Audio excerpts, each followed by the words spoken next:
Hello everyone, welcome back to another story. Before we get started, comment below where you from and what time you are watching. And if you enjoy the stories, don't forget to like and subscribe. The autumn darkness settles over Barron County, Wisconsin, like a heavy wool blanket drawn across the shoulders of a sleeping community. It is October 15th, 2018, and the small town of Barron, population just over 3,000 souls, rests in the kind of peaceful quiet that defines rural American life.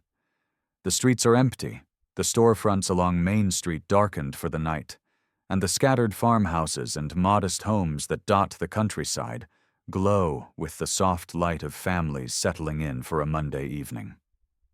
On Highway 8, past the cheese factory and the old grain elevator, tucked back on a quiet residential road, sits a single-story ranch home.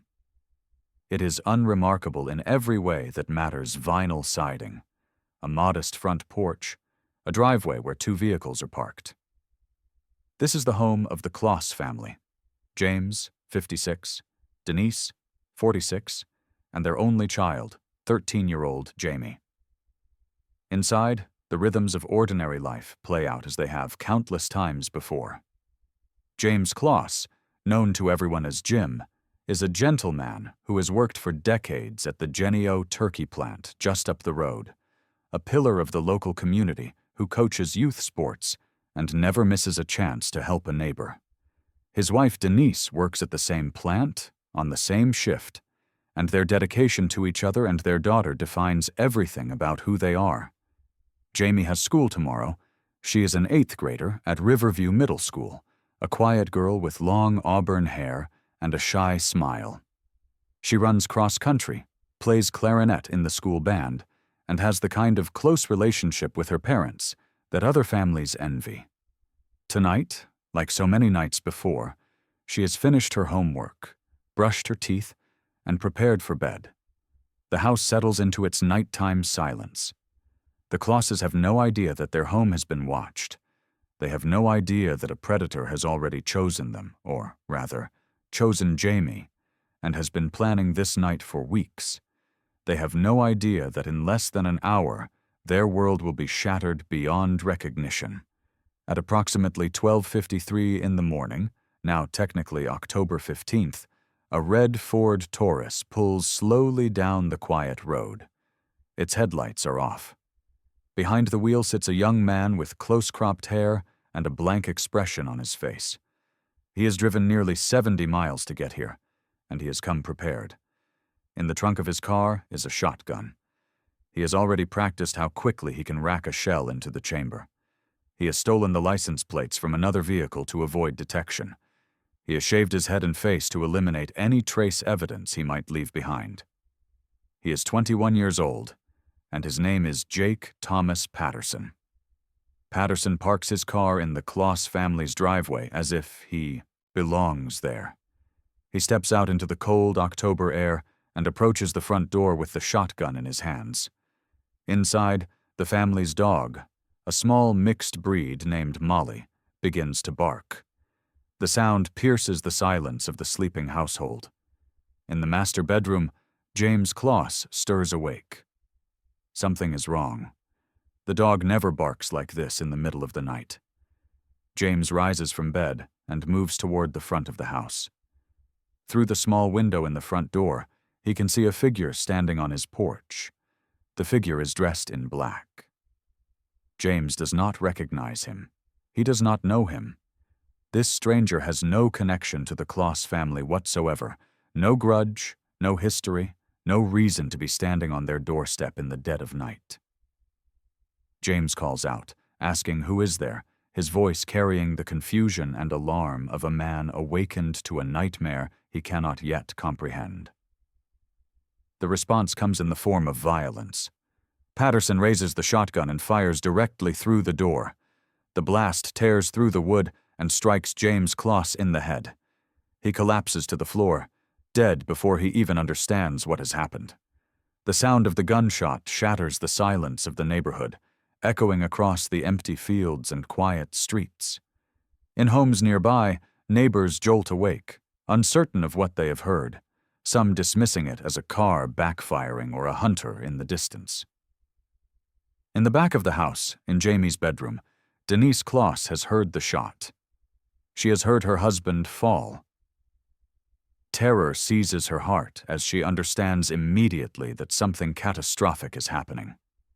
She rushes to Jayme's room, her maternal instinct overriding every other impulse. She finds her daughter, wide-eyed and trembling, and pulls her into the small bathroom adjoining the bedroom. There is a bathtub there, and Denise pushes Jayme into it, pulling the shower curtain closed. She instructs her daughter to be silent, to stay hidden, to not make a sound no matter what happens. In her hand, Denise clutches her cell phone. With shaking fingers, she dials 911. The call connects at 12:58 a.m. The dispatcher answers and asks for the nature of the emergency, but Denise cannot speak. She cannot give away their location. She can only listen as the intruder moves through her home, as his footsteps grow closer. The dispatcher hears screaming in the background, the sounds of chaos and terror, but no one speaks directly into the phone. The line remains open for 47 agonizing seconds before it goes silent. At the front of the house, Patterson kicks in the door and steps over Jayme Closs's body. He moves methodically through the home, room by room, searching for the prize he has come to claim. He finds the master bedroom empty. He continues down the hallway toward the back of the house. He finds Jayme's bedroom. He sees the bathroom door. He pushes it open. Inside, Jayme Closs stands in front of the bathtub, her arms spread wide, her body positioned as a human shield between the intruder and her daughter. She is sobbing, pleading, begging him to take anything he wants, to leave them alone, to spare her child.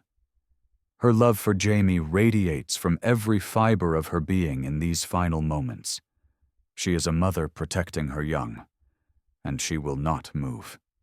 Patterson raises the shotgun. He fires. Jayme Closs falls dead, her body collapsing in front of the bathtub where her daughter cowers. The 13-year-old girl in the bathtub has just witnessed her mother's murder. She has heard her father killed moments before. She is alone now with the man who has destroyed her family in a matter of minutes. Patterson pulls back the shower curtain and sees her there, small, trembling, her eyes wide with a terror that no child should ever know. He has brought duct tape with him, and he binds her wrists and ankles. He wraps tape around her mouth so she cannot scream. He drags her from the bathroom, down the hallway, past the bodies of her parents, and out the front door into the cold October night. The police are already on their way. The 911 call, though chaotic and wordless, has triggered an immediate response. Deputy detectives from the Barron County Sheriff's Department race toward the Closs residence. But they are still minutes away. Minutes that feel like hours. Minutes that are already too late. Patterson shoves Jayme into the trunk of his car. He closes it, sealing her in darkness. He climbs behind the wheel and drives away, headlights still off, navigating by moonlight down the quiet roads of rural Wisconsin. As he passes a police cruiser heading in the opposite direction, responding to the 911 call, he holds his breath. The cruiser does not stop. The cruiser does not turn around. It continues toward the Closs home, toward the crime scene, toward the nightmare that awaits. Just 4 minutes after the 911 call was placed, law enforcement arrives at 1268 Highway 8. They find the front door kicked in, the wood splintered around the lock. They find Jayme Closs lying in the entryway, dead from a shotgun blast to the head. They find Jayme Closs in the bathroom at the back of the house, dead from the same type of wound. They search every room, every closet, every corner of the property. They find the family dog, frightened but unharmed. They find evidence of a struggle. They find shell casings. But they do not find Jayme. The teenage girl is simply gone, vanished into the night as if she never existed. There is no sign of where she went or who took her. There are no witnesses who saw anything. The neighbors heard a loud noise, but could not identify its source or direction. The crime scene is eerily clean. The perpetrator appears to have left almost no forensic evidence behind. No fingerprints, no DNA, no weapon, nothing but 2 dead parents and an empty bedroom. As the sun rises over Barron, Wisconsin, on October 15, 2018, the community awakens to news that will define their town for months to come. 2 beloved members of their community have been murdered in their own home. Their daughter has been kidnapped. The hunt for Jayme Closs and for whoever is responsible for this unspeakable crime has begun. The investigation into the Closs family murders begins immediately, but from the very first hours, detectives face a mystery unlike any they have encountered. The crime scene tells a story of calculated, deliberate violence, but it reveals almost nothing about the perpetrator. Whoever did this came prepared. Whoever did this left no trace of their identity behind. Whoever did this took Jayme and disappeared into the vast darkness of rural Wisconsin. The FBI is called in within hours. The case is designated a kidnapping, which falls under federal jurisdiction, and agents from the Minneapolis field office arrive to join local law enforcement. The Barron County Sheriff's Department, accustomed to dealing with domestic disputes, drunk drivers, and the occasional burglary, suddenly finds itself at the center of a national news story. Sheriff Chris Fitzgerald steps before the cameras and makes the first of what will become many public appeals. Jayme Closs is alive, he believes. Jayme Closs must be found. The investigation fans out in every direction. Detectives begin the painstaking process of interviewing everyone who knew the Closs family. They speak with co-workers at Jennie-O, where both James and Denise worked. They speak with neighbors, friends, relatives, anyone who might have information about who would want to harm this family. But everyone says the same thing. The Closses had no enemies. They were quiet, hard-working, devoted to each other and their daughter. They kept to themselves and caused no trouble. There is no one in their lives who would want them dead. The lack of motive baffles investigators. Homicides in small towns typically involve people who know each other, domestic violence, disputes between neighbors, drug deals gone wrong. But the Closses do not fit any of these patterns. Their marriage was stable. Their finances were modest but manageable. They had no involvement with drugs or criminal activity of any kind. The randomness of the crime is deeply unsettling, because random crimes are the hardest to solve. Attention turns to Jayme herself. Investigators examine her social media accounts, her phone records, her communications with friends.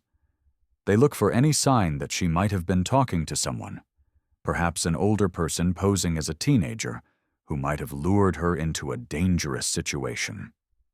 But they find nothing. Jayme's online presence is that of a typical 13-year-old girl school friends, innocent conversations, nothing suspicious. She has not been in contact with anyone who might have wanted to harm her or her family. The community of Barron mobilizes in ways that surprise even longtime residents. Within days of the crime, hundreds of volunteers have gathered to search for Jayme. They fan out across the countryside, walking through fields and forests, checking abandoned buildings and remote properties. They hang posters with Jayme's photograph on every telephone pole and storefront window. They share her image on social media millions of times. The hashtag #FindJayme begins trending nationally. Jayme's extended family becomes the public face of the search. Her aunts, uncles, and grandfather appear at press conferences, their faces etched with grief and desperation. They speak directly to whoever has taken Jayme, pleading for her safe return. They promise that no questions will be asked if she is simply let go. They beg for any information, any clue, anything that might lead them to their beloved niece and granddaughter. The raw emotion in their voices touches hearts across the country. A reward fund is established, quickly growing to $50,000. Tips begin pouring in hundreds, then thousands of them. Every tip must be investigated, no matter how unlikely it seems. Detectives follow leads that take them across state lines, that point to ex-convicts and registered sex offenders, that suggest various theories and suspects. But every lead turns cold. Every suspect has an alibi. Every promising break leads nowhere. The forensic evidence, or lack thereof, becomes a central frustration of the investigation. The perpetrator used a shotgun, but no weapon has been recovered.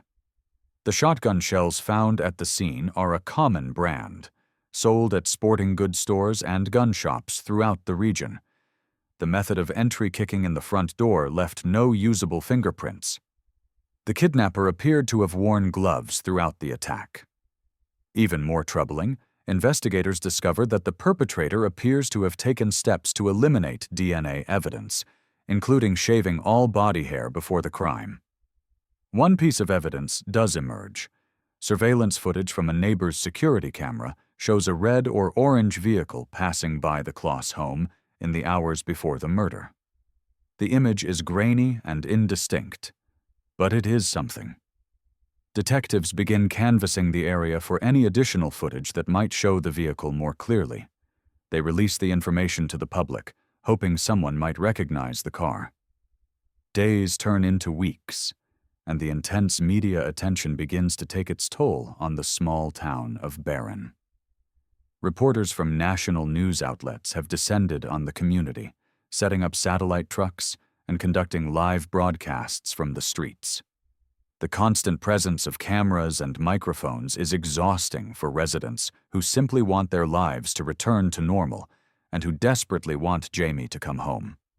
On October 23, 2018, a week after the crime, authorities hold a large-scale community meeting at Barron High School. Over 2,000 people attend, filling the gymnasium to capacity. Sheriff Fitzgerald and FBI officials update the crowd on the investigation, though they have little new information to share. They urge anyone with information to come forward. They show photographs of Jayme and describe what she was wearing the night she was taken. They promise that they will not give up until she is found. The emotional highlight of the evening comes when Jayme's family takes the stage. Her Aunt Jennifer speaks directly to her niece, hoping somehow that Jayme can hear her words. She tells Jayme that they love her, that they are looking for her, that they will never stop searching. She describes the plans they had made together: birthday celebrations, holiday gatherings, the ordinary moments that now feel impossibly precious. The audience weeps openly as Jennifer's voice breaks with emotion. Outside the gymnasium, the search continues.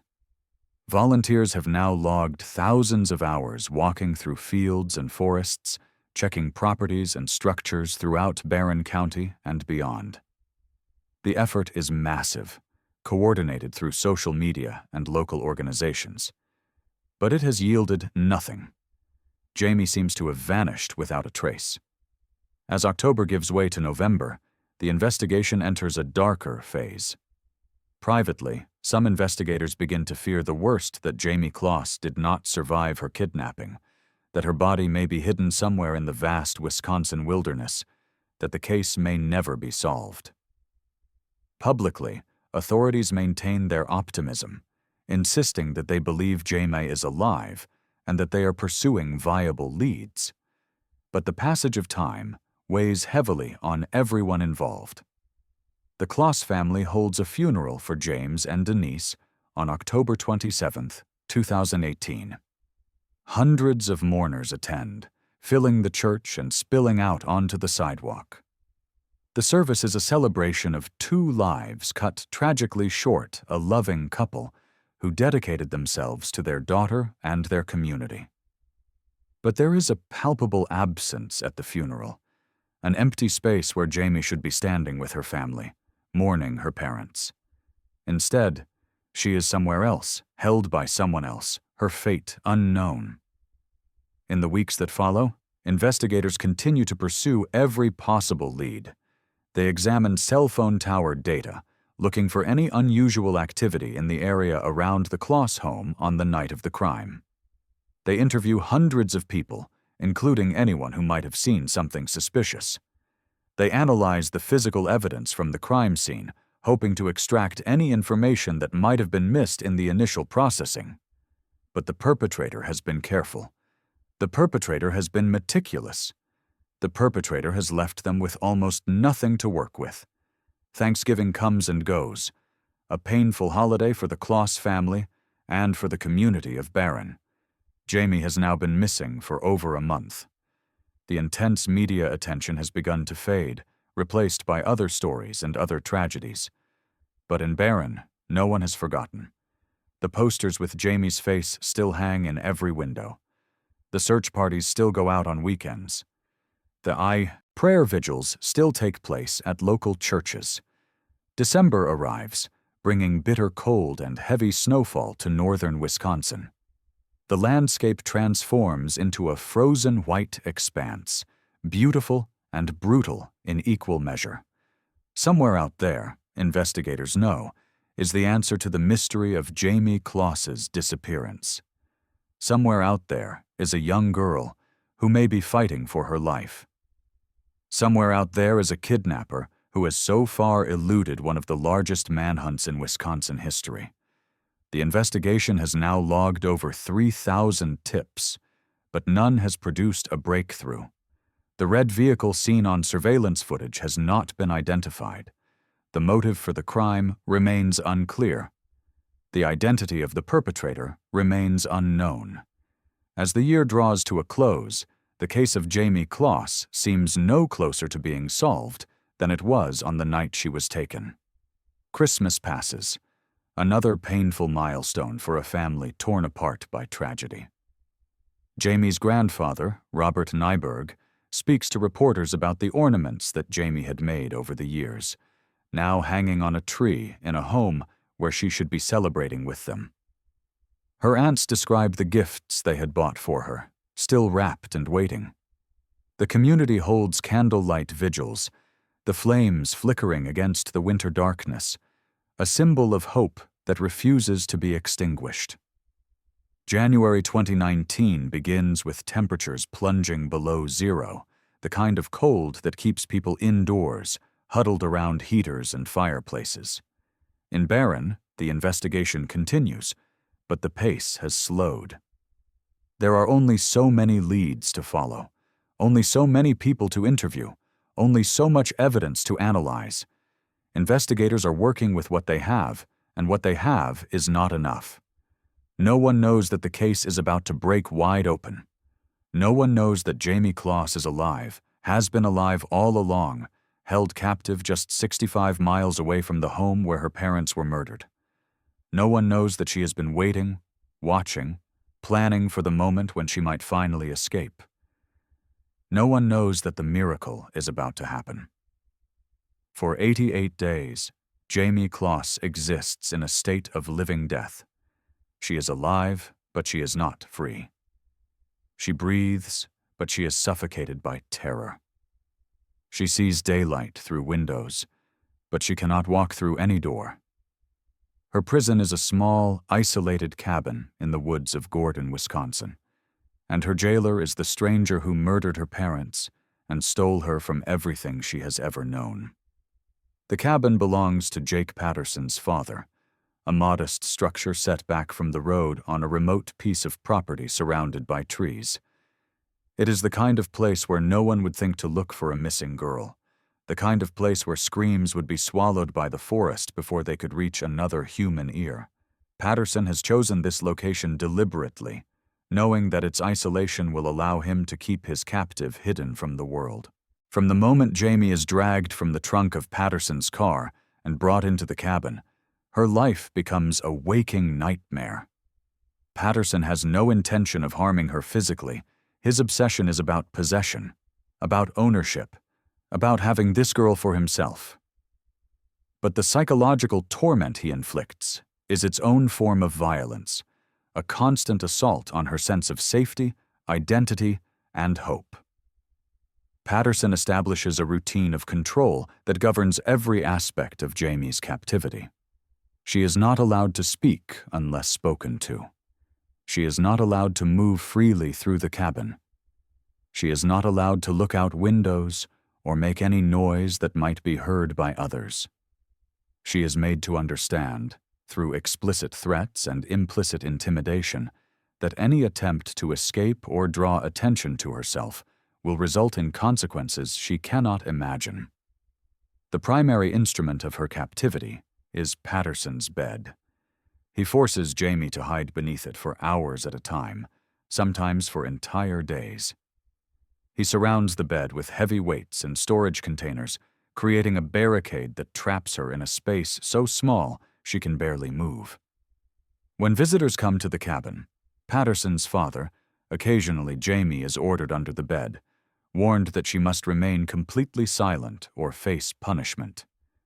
She lies there in the darkness, hardly daring to breathe, listening to the muffled sounds of conversation above her, knowing that rescue is just feet away but impossibly out of reach. The conditions under the bed are almost unbearable. The space is cramped and dusty, offering no comfort and little room to shift position. Patterson often keeps her there for extended periods, sometimes 6 or 8 hours at a stretch, without food, water, or access to a bathroom. The psychological pressure of this confinement, the claustrophobia, the helplessness, the constant fear would break most adults. Jayme is 13 years old, but something in Jayme refuses to break. Even as she endures the unendurable, even as she submits to Patterson's demands in order to survive, a part of her remains intact, watching, waiting, looking for any opportunity that might present itself. She does not know when that opportunity will come. She does not know if it will come at all. But she holds on to the belief that somehow, someday, she will find a way out. Patterson's behavior toward Jayme is erratic and controlling. He does not subject her to sexual violence. This fact will later be confirmed by investigators, but his psychological manipulation is constant and pervasive. He tells her that she is now part of his life, that she must accept her situation, that no one is coming to save her.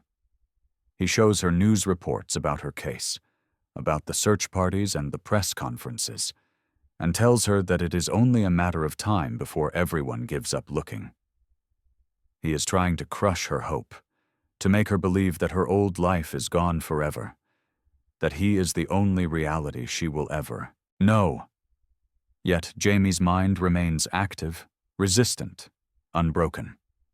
She pays attention to Patterson's habits, noting when he leaves the cabin and how long he typically stays away. She observes the layout of the property, the paths through the woods, the nearest roads. She catalogs every piece of information that might prove useful, storing it away in her memory like ammunition for a battle she has not yet fought.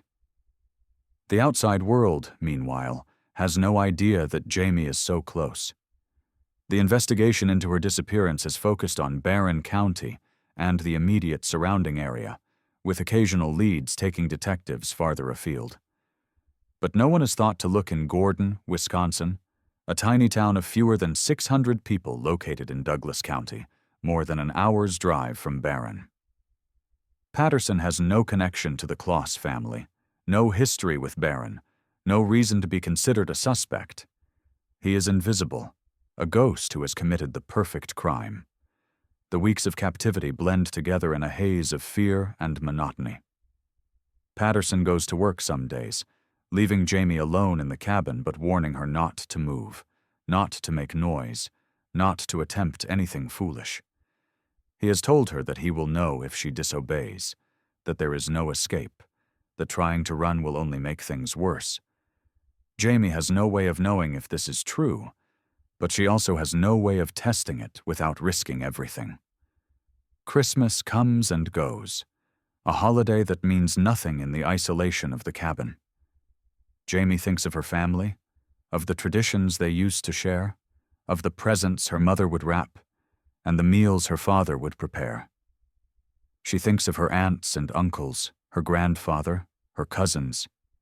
She wonders if they are still looking for her. She wonders if they have given up hope. She does not know about the vigils being held in her name, the thousands of people who are praying for her safe return. She knows only the four walls of her prison and the face of the man who killed her parents.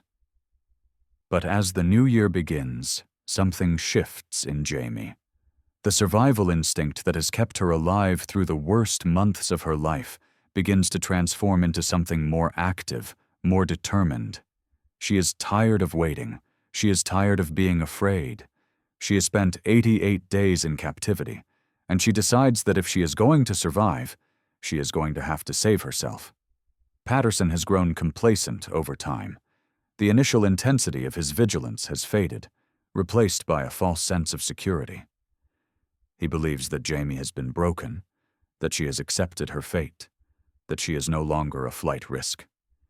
He begins leaving her alone for longer periods, confident that she will be there when he returns. He does not understand the strength that burns within his captive, the will to live that no amount of torment has been able to extinguish. The day of reckoning is approaching. The moment that will define Jayme Closs's life. That will transform her, from victim to survivor. That will answer the prayers of thousands of people who have never stopped believing she would come home. The miracle is about to happen. January 10th, 2019, dawns cold and gray over Gordon, Wisconsin. Snow blankets the ground, and the bare trees stand like silent sentinels in the winter forest. The temperature hovers around 20 degrees, and a light wind stirs the frigid air. It is a day like any other in this remote corner of the state, unremarkable in every way except that it is the day Jayme Closs will reclaim her life. Patterson has errands to run.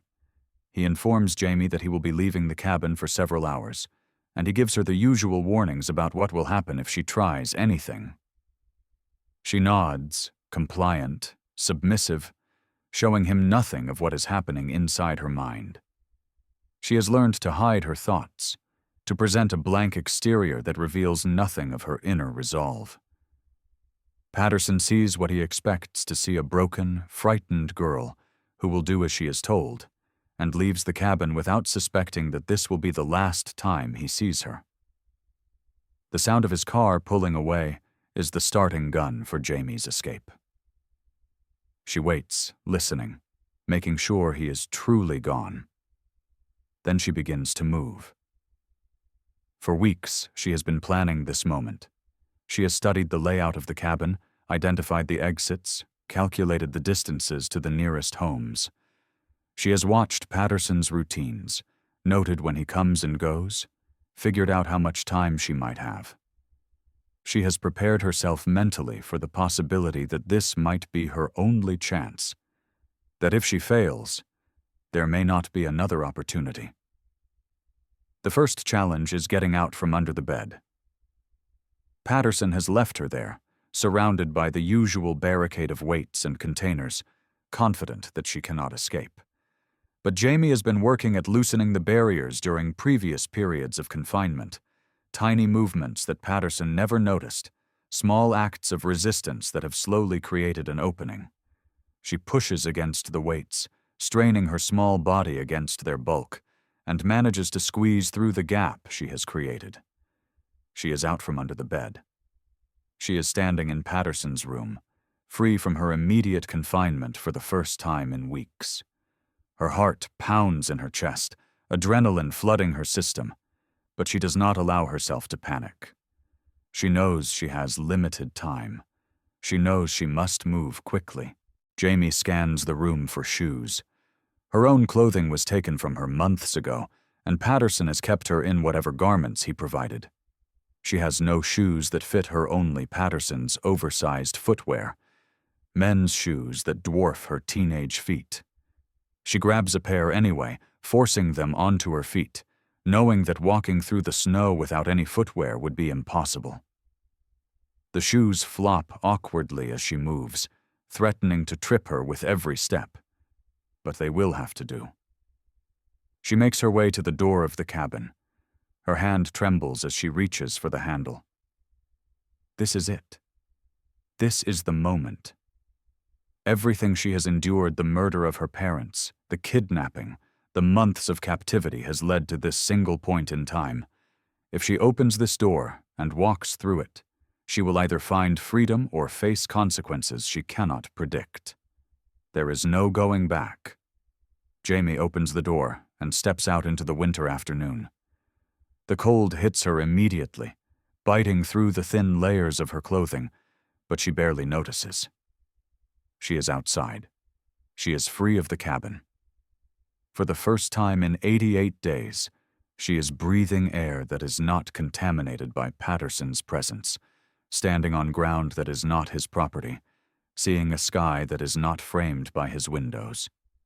The world stretches out before her, vast and frightening and beautiful. She begins to run. The oversized shoes make it difficult to move quickly, and the snow drags at her legs, but she pushes forward with everything she has. She does not know exactly where she is going. She has never been outside the cabin, never seen the surrounding area, but she knows she needs to find people, find help, find anyone who can rescue her from this nightmare. She runs down the driveway toward the road, her breath coming in ragged gasps, her heart hammering against her ribs. The cabin sits on a rural road with few neighbors, but there are houses in the distance, plumes of smoke rising from chimneys, signs of human habitation. Jayme heads toward the nearest one, stumbling through the snow, the oversized shoes threatening to fall off with every step.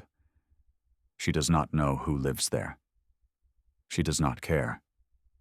Anyone is better than the monster she has left behind. The first house she approaches offers no help. No one answers her frantic knocking, and she does not have time to wait.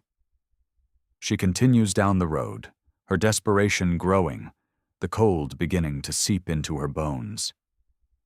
She is wearing practically nothing against the Wisconsin winter, and hypothermia is a real danger if she cannot find shelter soon. And then she sees her. A woman walking a dog along the road, bundled against the cold, her golden retriever bounding through the snow beside her. Jayme calls out, her voice cracking with emotion, and the woman stops, turning to look at this strange apparition, a teenage girl in oversized shoes, underdressed for the weather, her face pale and her eyes wild with fear. The woman's name is John Nutter. She is a former social worker, a grandmother, a lifelong resident of Gordon, Wisconsin.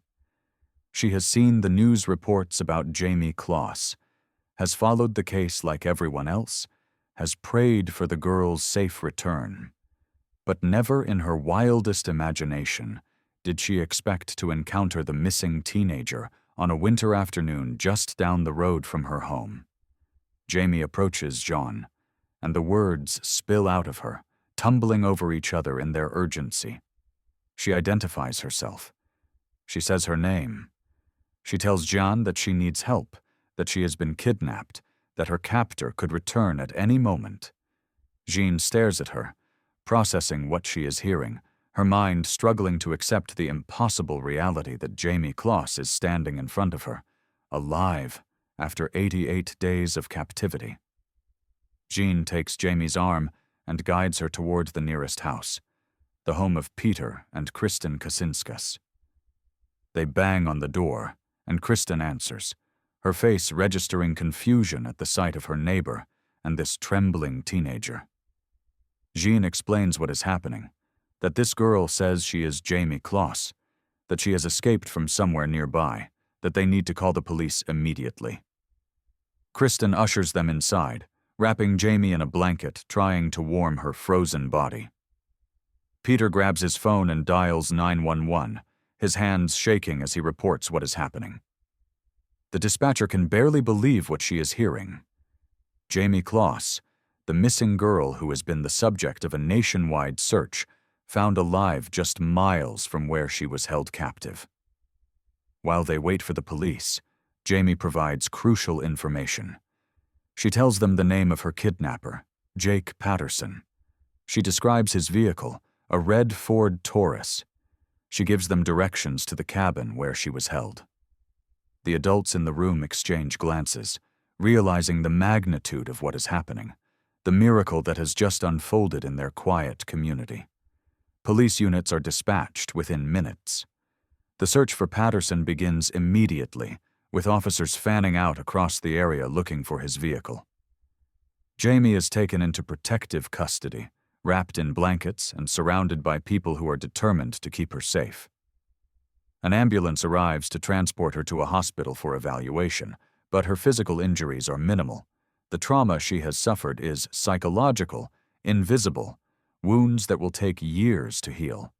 At approximately 4:43 p.m. on January 10, 2019, a patrol officer spots a red Ford Taurus driving on Highway 8 near the town of Gordon. The vehicle matches the description provided by Jayme Closs.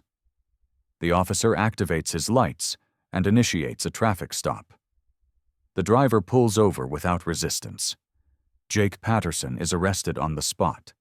He offers no fight, makes no attempt to flee, displays no emotion as he is handcuffed and placed in the back of the patrol car. When questioned, he admits immediately to the kidnapping of Jayme Closs and the murders of her parents. He tells police that he is the one they have been looking for, that he acted alone, that no one else was involved. The manhunt that has consumed law enforcement for nearly 3 months ends in a matter of minutes, with the perpetrator apprehended less than an hour after his victim escaped. News of Jayme's rescue spreads across the nation like wildfire. Media outlets interrupt their regular programming to report the extraordinary development. Social media explodes with joy and relief. Millions of people celebrating the survival of a girl they had feared was lost forever. In Barron, Wisconsin, the community that has prayed and searched and refused to give up hope receives the news they had hardly dared to imagine. Jayme Closs is coming home. The rescue of Jayme Closs sets off a chain of events that will dominate the news cycle for weeks to come. The nation that had watched her disappearance with horror now watches her rescue with relief, and the story of her survival becomes a testament to human resilience and the power of hope. But the miracle of her escape is only the beginning of a long process of healing, justice, and recovery. In the hours following Jayme's rescue, investigators descend on Patterson's cabin to process the crime scene. What they find is a chilling testament to the premeditation and obsession that drove the kidnapping.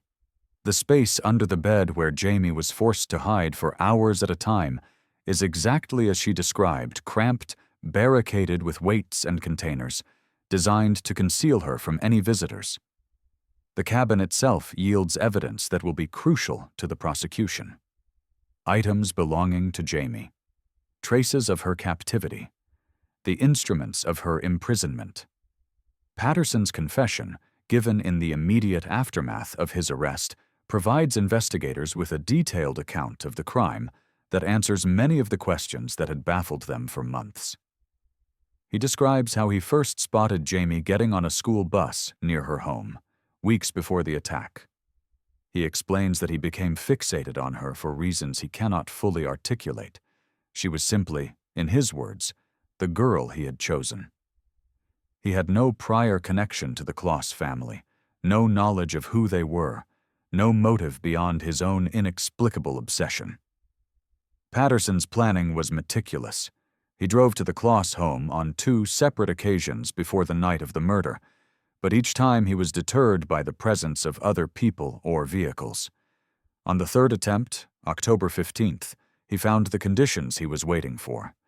He had prepared carefully, shaving his head and body to eliminate DNA evidence, stealing license plates to avoid identification, loading his father's shotgun with buckshot. He had planned the attack to be swift and decisive, and he executed it with horrifying efficiency. The randomness of the crime is perhaps its most disturbing aspect. The Closses were not targeted because of who they were or what they had done.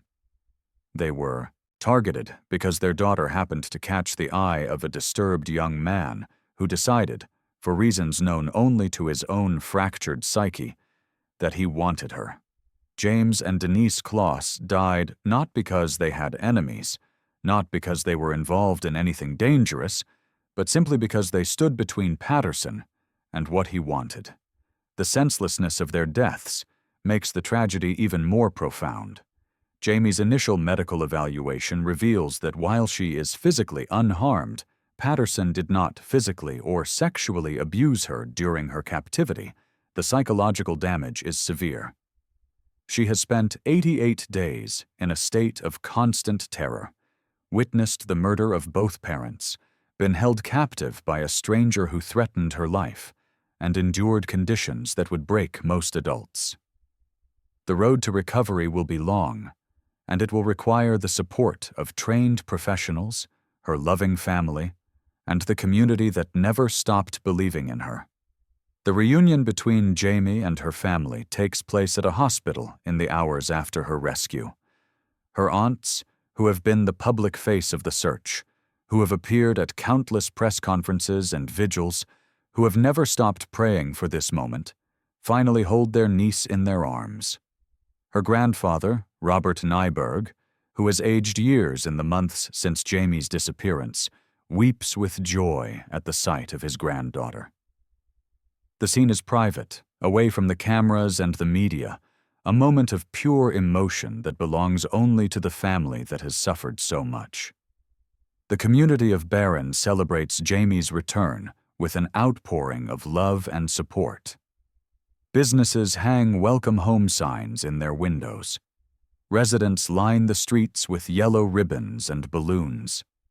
The school where Jayme is a student prepares for her eventual return, though everyone understands that she will need time before she is ready to resume any semblance of normal life. The search parties that spent months combing the countryside for any trace of her gather one final time. Not to search, but to celebrate, to embrace each other and acknowledge that their efforts, their hope, their refusal to give up, have been vindicated. Across the nation, the story of Jayme's escape resonates deeply. In an age of endless bad news, of tragedy and division and despair, the survival of this young girl offers a rare moment of unalloyed joy. People who had followed the case from the beginning, who had shared her picture on social media and prayed for her safe return, feel a personal connection to her triumph. She has become a symbol of strength, of resilience, of the human capacity to survive even the most horrific circumstances. Patterson's journey through the criminal justice system begins almost immediately. He is charged with 2 counts of first-degree intentional homicide for the murders of Jayme and Denise Closs, 1 count of kidnapping, and 1 count of armed burglary. The charges carry potential, life sentences, and prosecutors make clear that they will seek the maximum punishment allowed by law. Patterson, who has confessed to everything, offers no defense. He pleads guilty to all charges, waiving his right to a trial and sparing Jayme the trauma of having to testify against him. The sentencing hearing takes place on May 24, 2019, at the Barron County Justice Center. The courtroom is packed with members of the Closs family, law enforcement officers, and members of the community who have followed the case from the beginning. Patterson sits at the defense table, his expression blank, offering no sign of remorse for the devastation he has caused. Jayme Closs does not attend the hearing in person, but her presence is felt throughout the proceedings. A statement she has written is read aloud in court, her words filling the room with a power and clarity that belies her young age. She describes the terror of the night her parents were murdered, the agony of her captivity, the determination that drove her to escape. She tells Patterson directly that he has failed, that he tried to steal her life, but she has taken it back. She will not be defined by what he did to her. She will survive. She will thrive. The victim impact statements continue with members of the Closs family describing the devastation Patterson has wrought. They speak of James and Denise, of the hole their deaths have left in the family, of the birthdays and holidays and ordinary moments that will never be shared. They speak of the months of anguish, the not knowing, the fear that Jayme might never be found. They speak of the miracle of her return and the long road of healing that lies ahead. Their words are raw with grief and anger, a testament to the human cost of Patterson's crimes. When it is time for sentencing, Judge James Babler addresses Patterson directly. He describes the crimes as among the most horrific he has ever encountered, a calculated and premeditated attack on an innocent family that defies comprehension. He notes Patterson's complete lack of remorse, his inability or unwillingness to explain why he did what he did, his apparent indifference to the suffering he has caused. The sentence, the judge says, must reflect the enormity of these crimes.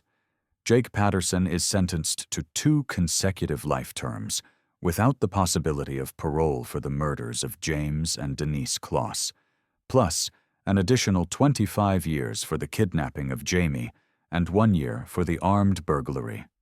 He will spend the rest of his life in prison, never to walk free again. As he is led from the courtroom in handcuffs, the Closs family watches in silence, their expressions a mixture of grief and grim satisfaction. Justice has been served, though it cannot bring back what was lost. In the months and years following her rescue, Jayme Closs embarks on the long and difficult process of rebuilding her life. The wounds Patterson inflicted, the murder of her parents, the trauma of her captivity, the violation of her safety and security, are not the kind that heal quickly or easily. But Jayme possesses a strength of spirit that has already carried her through the unimaginable, and she faces the future with a determination that inspires everyone who knows her story. She goes to live with her aunt and uncle, Jennifer and Brian Smith, in a new home in a different community. The decision to relocate is deliberate, intended to give Jayme distance from the places that hold such painful memories. Barron, Wisconsin, will always be part of her identity, but it is also the place where her parents were murdered, the place where her childhood ended in violence. A fresh start, surrounded by family who love her, offers the best chance for healing. Professional counselors and therapists become an integral part of Jayme's support system. The psychological impact of her ordeal is profound, encompassing not just post-traumatic stress, but also the complex grief of losing both parents in such a violent and sudden manner. Working through these layers of trauma requires time, patience, and expert guidance. Jayme approaches her therapy with the same courage she demonstrated in escaping from Patterson's cabin, confronting her pain rather than running from it. The public attention that followed her rescue gradually subsides, allowing Jayme the privacy she needs to heal. Her family is fiercely protective of her, shielding her from media requests and public appearances, ensuring that she can recover at her own pace without the pressure of being in the spotlight. The community that rallied around her during the search respects her need for space, celebrating her survival from a distance rather than intruding on her new life. School becomes a path back to normalcy. Jayme returns to classes, first tentatively, and then with growing confidence, rebuilding the routines of teenage life that were stolen from her. She reconnects with friends, participates in activities, experiences the ordinary joys and frustrations of adolescence. The extraordinary circumstances of her past do not define her present. She is more than a survivor, more than a victim, more than a news story. She is a young person with a future full of possibilities. Recognition of Jayme's courage comes from many quarters. In 2019, she is awarded the Hometown Hero Award from the National Center for Missing and Exploited Children, honoring her bravery in escaping from captivity and providing information that led to Patterson's arrest. She receives messages of support from people around the world, strangers who have been moved by her story and want her to know that she is not alone. While she does not seek the spotlight, she accepts these gestures of kindness with grace.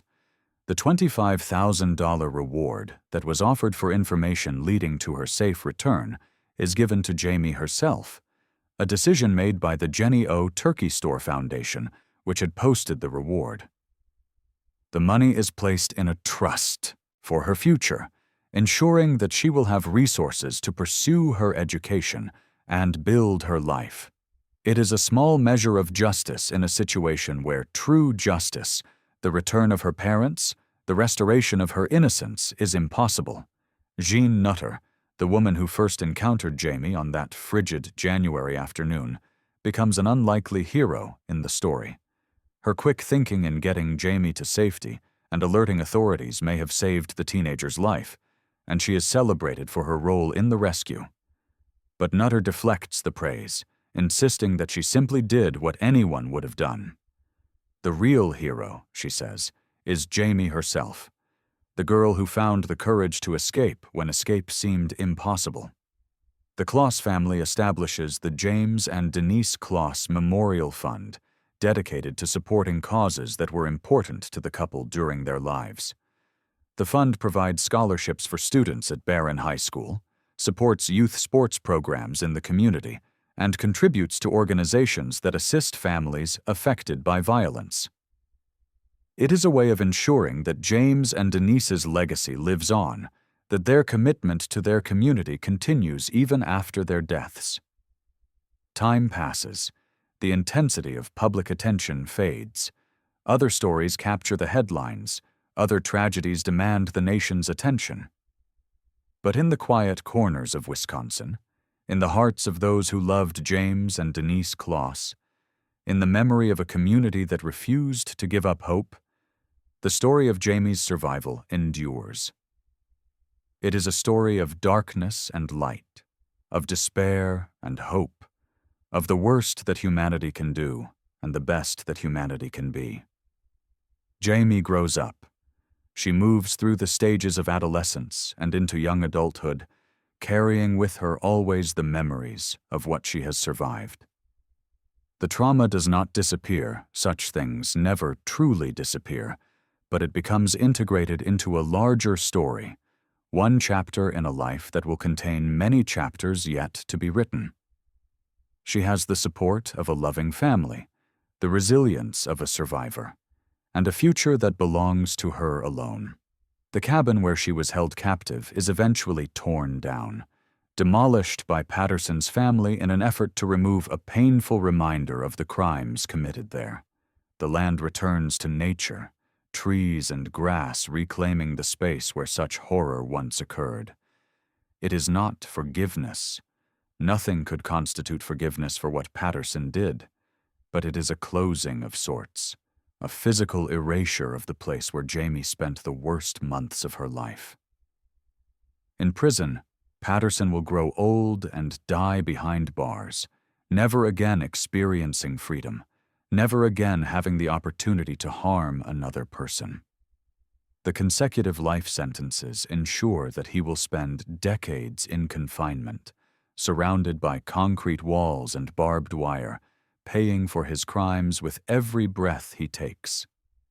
Whether he ever truly understands the magnitude of what he did, whether he ever experiences genuine remorse, is ultimately irrelevant.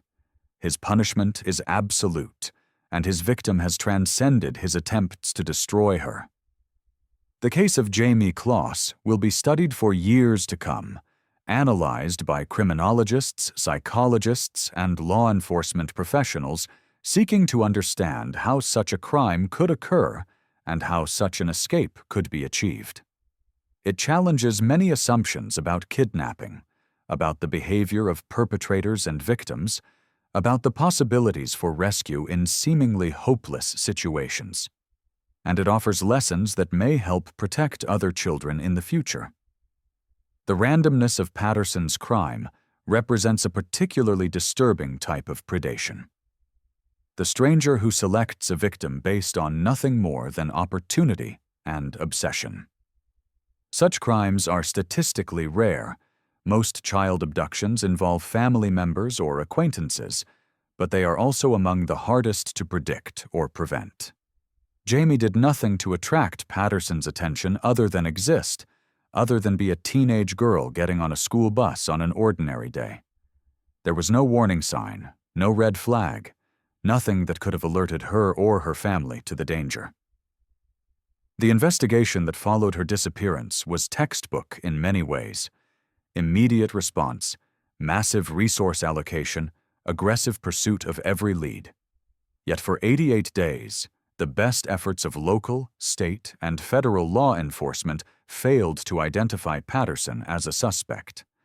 The crime had been planned and executed with sufficient care to evade detection, and without some break in the case, a tip, a mistake by the perpetrator, the emergence of new evidence, it might never have been solved.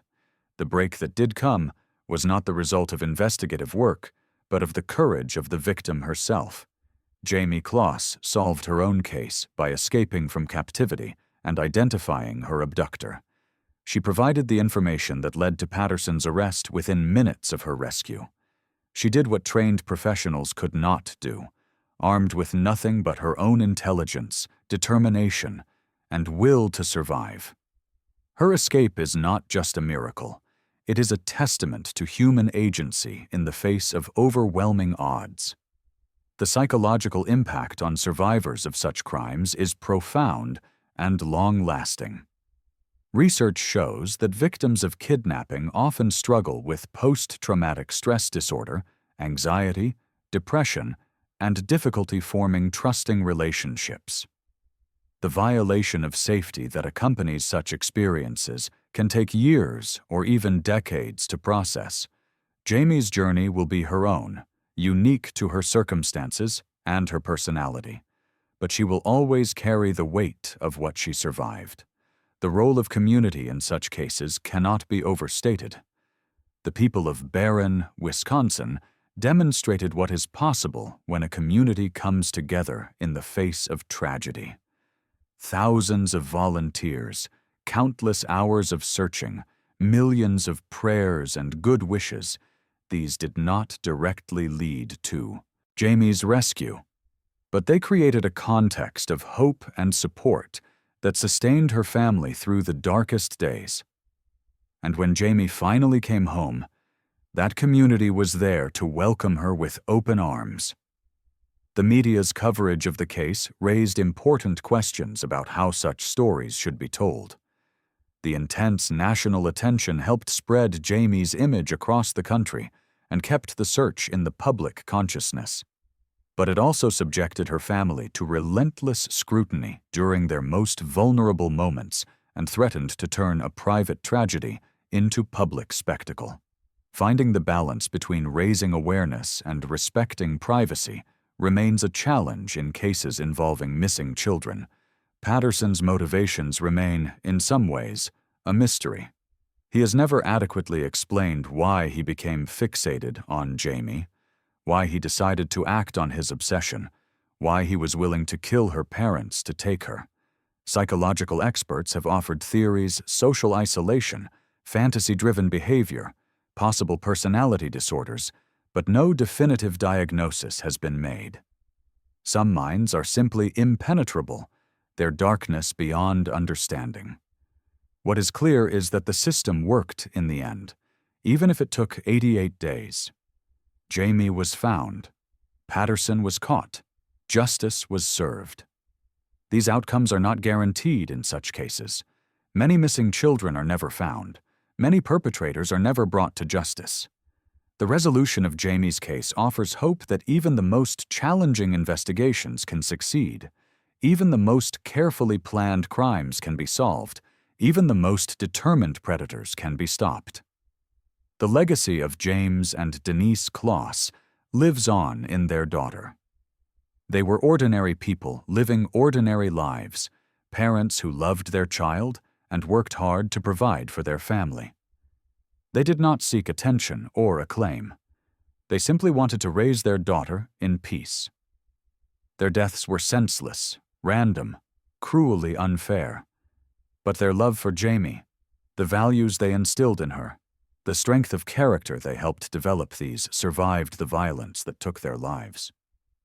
In escaping from Patterson's cabin, Jayme honored her parents in the most profound way possible, by refusing to let their killer determine her fate.